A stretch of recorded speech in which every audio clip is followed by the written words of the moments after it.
Hi, my name is Brian Raftery, and I have a giant collection of vintage karaoke videos from the 80s and 90s. The whole point of karaoke videos were to be sort of nonsensical and distracting, so that when you went up on stage to sing in a karaoke bar, you would look at the screen next to you and realize that no one's ever actually paying attention to you as a singer. They're watching whatever ridiculous stuff's going on the screen behind you. And they were shot by commercial directors around the country who were given very small budgets and time constraints and asked to interpret these popular songs in any way they wanted to. So if you've ever been to a karaoke bar, you've probably seen one of these karaoke videos, or karaokes as they're called. Karaoke videos are kind of an unappreciated art form. I think most people go into a karaoke bar and they sing once and they watch whatever nonsense is on the screen and they never think about it again. I started noticing that I'd see the same videos over and over again, or I would see certain kind of tropes and characters over and over again. There are three distinct karaoke video characters that you'll see time and time again. The most prominent one is what I call the wandering lover. You will just see these two characters walking. They'll walk along the beach, they'll walk on the boardwalk, they'll walk and stare at the sky, they'll do nothing but just stare and pine. Another character you'll see a lot in karaoke videos are the random fly girls. They generally run up in the middle of the video at some point, no matter how anachronistic the song might be towards dancing. The third recurring karaoke video character is what I call the horny bugle boy. Guys who are wearing Wayfarer sunglasses, driving around in red Ferraris, and sort of embracing all the tacky consumerism of the Reagan era. You would never be able to possibly predict what anyone would come up with when they were given these song assignments. The video for Garth Brooks' Friends in Low Places is about a cowboy dwarf. Because he's small and he's in low places, and because it's a country song, he's wearing a cowboy hat. Benny and the Jets, the first two words of the song are "Hey kids!" So naturally, it would be about a bunch of kids playing musical instruments in their house. Look how creepy that mom's expression is.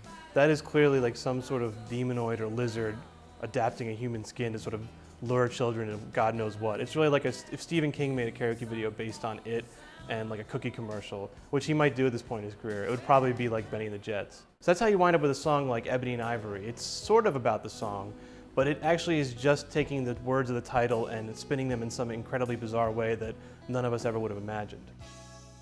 So we start out with a black guy walking a white dog, and here comes the white guy walking the black dog.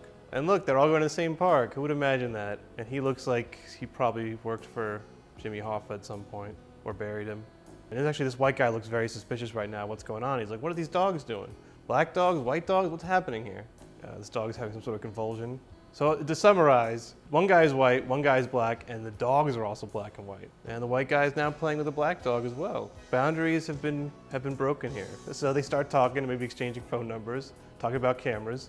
Before I saw that video, I'd never known that Ebony and Ivory was about two racially charged gay men hanging out in a park taking photos of one another while their dogs played in the background. But that apparently is what the song is about, and it's also a reminder that Paul McCartney, God love him, is looking more and more like a Shar-Pei every day.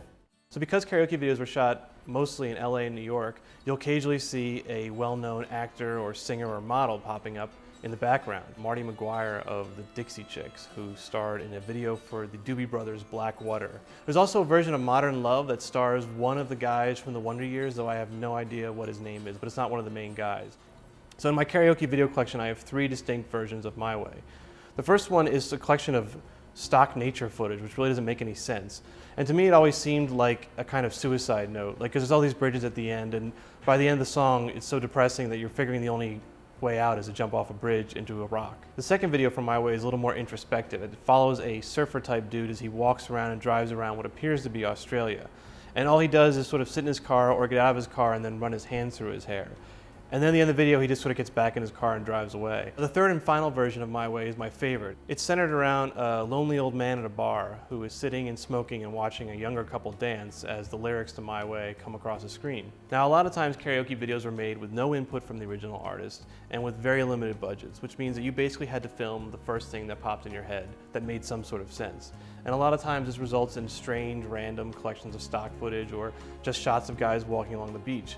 But once in a while, someone would take a song and reimagine it in a way that I'd never thought of before, that anyone had really thought of before. We all see little mini-movies in our head when we hear a song, and karaoke videos were one of the few times we actually got to see those executed. And I think that's why it's a shame that people have sort of forgotten about this and why they don't treat it seriously as an art form.